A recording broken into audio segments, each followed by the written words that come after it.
Gordon was resting in the siding. Sometimes he thought, it's really tiring to be such a large and splendid engine. One does have to keep up appearances so.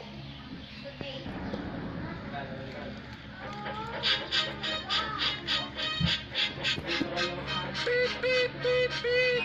Hello, lazy bones, whistled Henry. What cheek, spluttered Gordon. That Henry is too big for his wheels. Fancy speaking to me like that. Me, who has never had an accident. Are jammed whistles and burnt safety valves accidents? Asked Percy innocent. No, indeed. High spirits. Might happen to any engine. But to come off the rails like Henry did, well, I ask you, is that right? Is it decent? Then it was Henry's turn to take the express. Gordon watched him getting ready. Be careful, Henry. You're not pulling the flying kipper now. Mind you keep on the rails today.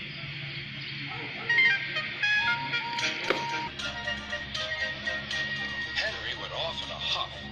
Gordon yawned and went to sleep. But not for long. Wake up, Gordon, said his driver. A special train's coming and we're to pull it. Is it coaches or freight cars? Cars, said his driver. Cars, said Gordon.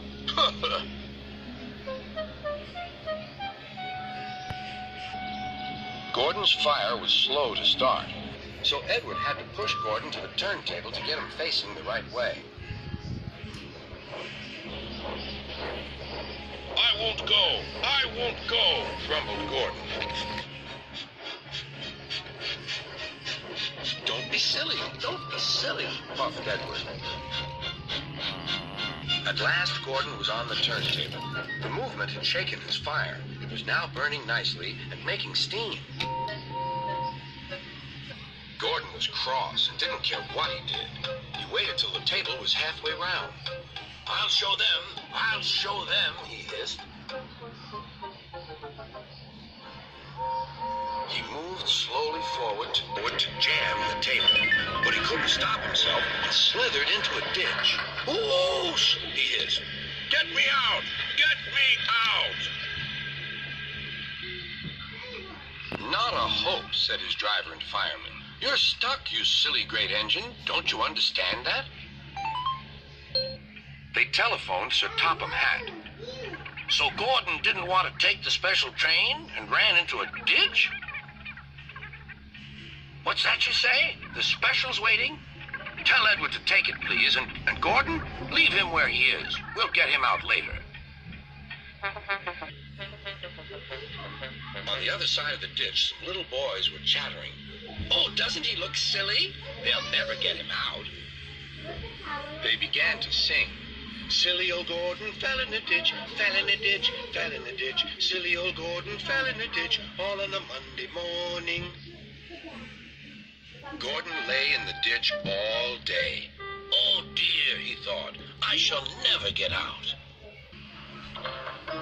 But that evening they lifted Gordon and made a road of sleepers under his wheels to keep him from the mud.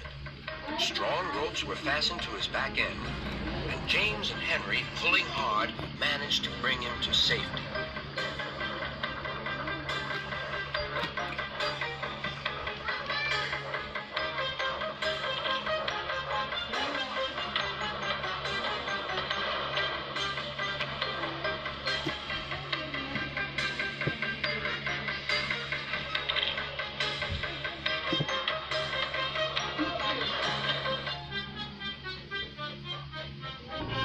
Late that night, Gordon crawled home, a sadder and wiser engine.